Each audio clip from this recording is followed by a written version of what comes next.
Serius? Ada yang sama kayak gua nggak sih? Habis nonton Apple event semalam, punya impresi iPhone 15 series ini kok nggak ada greget-gregetnya ya? Ngebosenin. Pertama, USB-C yang dari zaman kapan tahu udah dipakai Android.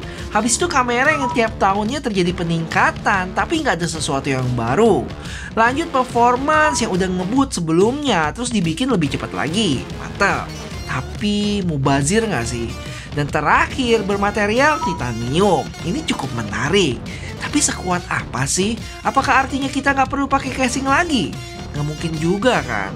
Mungkin gue terdengar kayak Apple haters, tapi enggak kok. Justru ini perspektif dari pengguna Apple. Pertanyaannya sekarang, dari segala kejulitan tadi, feeling gue iPhone 15 series ini bakal tetap laku kayak seri-seri sebelumnya. Kira-kira kenapa bisa gitu ya? Yuk kita kepoin. Tapi sebelumnya kita intip dulu apa yang baru dari iPhone 15 versi non-Pro. Yang pertama, udah nggak ada diskriminasi lagi masalah Dynamic Island. Karena versi non-Pro-nya sekarang kebagian juga. Walaupun jujur, buat gua yang pakai iPhone 14 Pro Max, secara fungsi nggak terlalu kepake banget. Google Maps pun belum support di sini ya.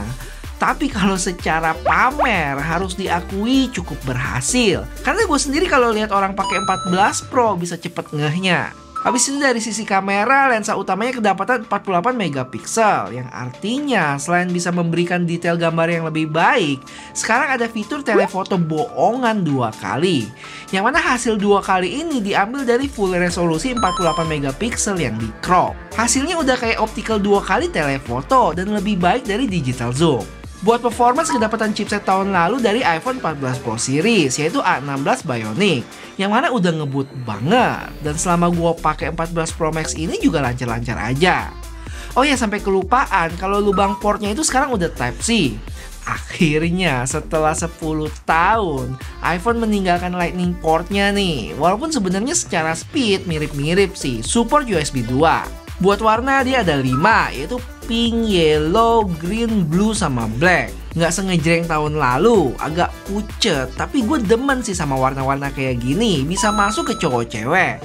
Terus untuk ukuran masih sama ya, 6,1 inch iPhone 15 dan 6,7 buat 15 Plus. Dan ada yang menarik pas di video presentasinya ini, yaitu fitur voice isolation yang hasilnya cukup impresif. Suara sekelilingnya itu teredam sangat baik ya, tapi suara kita sendiri masih terdengar natural. Better? Great. Jadi penasaran ya, pengen bandingin sama fitur yang ada di Android. Misalnya speech enhancement yang ada di Google Pixel. Selain itu ultra wideband-nya udah kepake yang generasi kedua, yang diklaim Apple jangkauannya lebih jauh 3 kali lipat. Terus sempat ditunjukin juga kalau kita bisa cari teman pakai fitur precision finding-nya. Yang mana sebelumnya fitur ini cuma bisa dipakai ke AirTag. Cuma sayangnya di Indonesia belum bisa dipakai. BTW guys, supaya hasil begadang gue bikin video ini gak sia-sia, boleh bantu like video ini ya. Thank you. Lanjut ke varian Pro yang menurut gua ada 5 hal menarik di sini, yaitu material titanium, action button, chipset, 5 kali telefoto, dan USB-C-nya. Pertama, dengan material titanium ini, iPhone 15 Pro Series nantinya bakal punya build quality yang lebih kuat dan ringan dibanding stainless steel di iPhone 14 Pro Series sebelumnya ya. Terus kalau kita lihat framenya sekarang bertekstur kasar-kasar gitu, bukan glossy kayak 14 Pro. Terus gue berasa ada sedikit lengkungan gitu nggak sih di framenya? Gue kurang yakin sih, tapi kalau ini benar, secara feel genggam pastinya bakal lebih baik. Next, buat action button memungkinkan kita saat pencet bisa atur silent, akses kamera, center, recording memo, dan lainnya. Ya anggap aja kayak tombol shortcut gitu. Selanjutnya ini cukup wah dihadirkan Apple, yaitu chipsetnya yang pakai A17 Pro. Ingat, ada embel-embel Pro di belakangnya sekarang. Dan bukan A17 Bionic ya, itu cuma buat A16 aja di iPhone 15 non-Pro. Yang mana chipset ini merupakan chipset pertama dengan fabrikasi 3 nanometer. Mungkin bisa dibilang juga chipset HP terkuat saat ini. Terus chipset ini support ray tracing, yang mana teknologi ini udah dikenalin sama Qualcomm dengan Snapdragon 8 Gen 2-nya. Tapi sayangnya masih belum banyak game yang support itu, atau malah belum ada sekarang. Coba kalau ada yang tahu boleh bantu komen ya. Dan habis itu nggak kalah seru, khususnya buat gua adalah telefotonya yang sekarang bisa sampai 5 kali dengan focal length di 200 mili. Yang harusnya bakal lebih baik dari 14 Pro Max ya. Tapi kalau dibandingin sama Samsung S23 Ultra, kurang yakin sih. Mesti dibandingin langsung buat tahu hasilnya. Karena resolusi lensanya pun nggak terlalu gede, yaitu di 12 megapiksel.